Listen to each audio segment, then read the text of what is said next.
Hey, it's your boy J Will back with another video.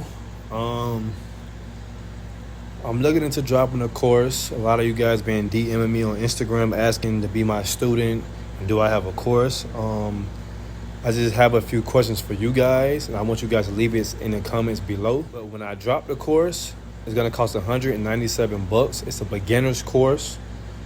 I want you guys to see if is that too much? Is that too low?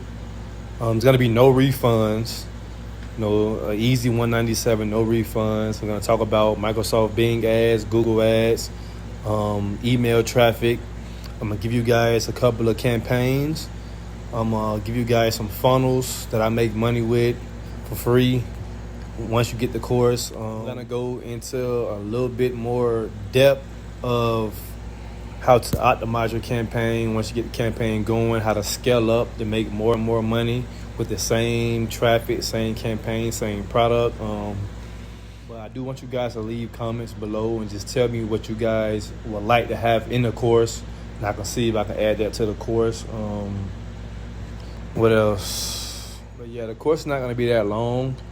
Just going to make sure I put a lot of details in it so you guys definitely can make money. It's beginner. It's not for experts. It's just for beginners. Also, I have my J Will TV logo. What I'm going to try to do is the first 10 people that get in the course, once I drop it, I'm going to have some book bags and t-shirts coming out with my logo on it. I give you guys for free just for becoming a student. But in the meanwhile, like, subscribe, comment. You guys have a good day.